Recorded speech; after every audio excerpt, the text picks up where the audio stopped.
ನಮಸ್ಕಾರ, welcome to YoYo TV Kannada. ದೇಶದಲ್ಲಿ 7ನೇ ಹಂತದ ಚುನಾವಣೆ ಬರದಿಂದ ಸಾಗಿದೆ. ಇನ್ನೇನು ಕೆಲವೇ ಗಂಟೆಗಳಲ್ಲಿ ಎಕ್ಸಿಟ್ ಪೋಲ್ ಹೊರಬೀಳಲಿದೆ. ಕರ್ನಾಟಕದಲ್ಲೂ ಕೂಡ ಈಗಾಗಲೇ 2 ಹಂತದ ಚುನಾವಣೆಗಳು ನಡೆದಿದ್ದು ಅಭ್ಯರ್ಥಿಗಳಲ್ಲಿ ಗೆಲುವಿನ ಲೆಕ್ಕಾಚಾರ ಆರಂಭವಾಗಿದೆ.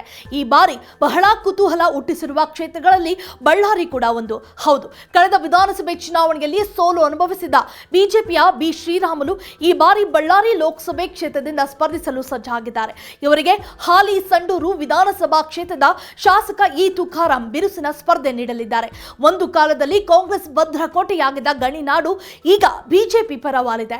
ಆದರೆ ಈ ಬಾರಿ ಮತದಾರ ಪ್ರಭುಗಳು ಯಾರ ಪರ ಇದ್ದಾರೆ ಅನ್ನೋದನ್ನ ಇನ್ನೇನು 2-3 ದಿನಗಳಲ್ಲಿ ಗೊತ್ತಾಗುತ್ತದೆ. ಈ ಕ್ಷೇತ್ರಗಳಲ್ಲಿ 8 ವಿಧಾನಸಭಾ ಕ್ಷೇತ್ರಗಳಿದ್ದು ಒಂದರಲ್ಲಿ ಮಾತ್ರ ಬಿಜೆಪಿ ಗೆಲುವು ದಾಖಲಿಸಿದೆ. ಇನ್ನೂ ಒಂದರಲ್ಲಿ ಜೆಡಿಎಸ್ ಜಯ ಸಾಧಿಸಿದರೆ 6 ಕ್ಷೇತ್ರಗಳು ಕಾಂಗ್ರೆಸ್ ತೆಕ್ಕೆಗೆ ಜಾರಿವೆ. 2000 ಇಸ್ವಿಯಲ್ಲಿ ಕೋಳೂರು ಬಸವನಗೌಡ ಕಾಂಗ್ರೆಸ್ನಿಂದ ಕೊನೆಯ ಬಾರಿಗೆ ಇಲ್ಲಿಂದ ಲೋಕಸಭೆಗೆ ಪ್ರವೇಶ ಪಡೆದಿದ್ರು. 2 ದಶಕಗಳಿಂದ ಈ ಕ್ಷೇತ್ರ ಬಿಜೆಪಿಗೆ ವರವಾಗಿದೆ. ಈಗಾಗಲೇ 2014ರಲ್ಲಿ ಲೋಕಸಭೆಯನ್ನು ಇದೇ ಕ್ಷೇತ್ರದಿಂದ ಪ್ರತಿನಿಧಿಸಿರುವ ಬಿ ಶ್ರೀರಾಮುಲು 10 ವರ್ಷದ ಬಳಿಕ ದೆಹಲಿಗೆ ರಾಜಕಾರಣದತ್ತ ಮನಸ್ಸು ಮಾಡಿದ್ದಾರೆ.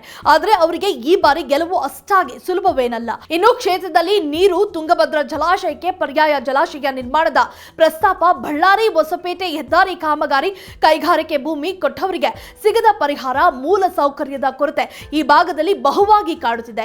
ಈ ಬಾರಿ ಈ ಕ್ಷೇತ್ರದಲ್ಲಿ ಗೆಲುವು ಸಾಧಿಸುವ ಅಭ್ಯರ್ಥಿ ಈ ವಿಷಯದ ಬಗ್ಗೆ ಗಮನ ಹರಿಸಬೇಕಿದೆ.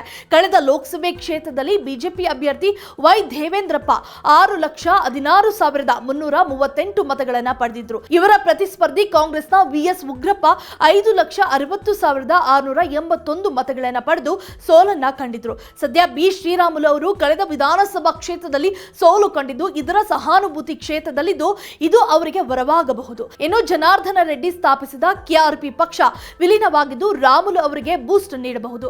ಕ್ಷೇತ್ರದಲ್ಲಿ ಬಿಜೆಪಿಗೆ ಸಾಂಪ್ರದಾಯಿಕ ಮತಗಳು ಇದ್ದು ಇದು ಬಿಜೆಪಿ ಅಭ್ಯರ್ಥಿಯ ಗೆಲುವಿನ ಲೆಕ್ಕಾಚಾರವನ್ನು ಮಾಡುವಂತೆ ಮಾಡಿದೆ. ಸಂಡೂರಿನ ಶಾಸಕ ಇ ತುಕಾರಾಂ ಒಳ್ಳೆಯ ಕೆಲಸಗಾರ ಎಂಬ ಇಮೇಜ್ ಬೆಳೆಸಿಕೊಂಡಿದ್ದಾರೆ.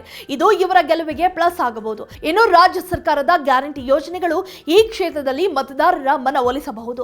ವಾಲ್ಮೀಕಿ ನಾಯಕ ಜನಾಂಗ ಕುರುಬರು ಇಲ್ಲಿ ನಿರ್ಣಾಯಕ ಪಾತ್ರ ವಹಿಸುತ್ತಾರೆ.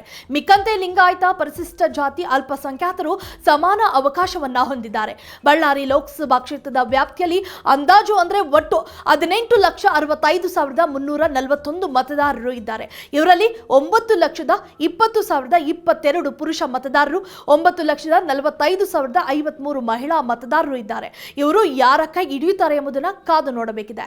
If you like this video, ಬೇಗ ಲೈಕ್ ಮಾಡಿ, ಕಾಮೆಂಟ್ ಮಾಡಿ, ಶೇರ್ ಮಾಡಿ ಹಾಗೂ ಯೋಯೋ ಟಿವಿ ಕನ್ನಡವನ್ನು ಸಬ್ಸ್ಕ್ರೈಬ್ ಮಾಡಿ.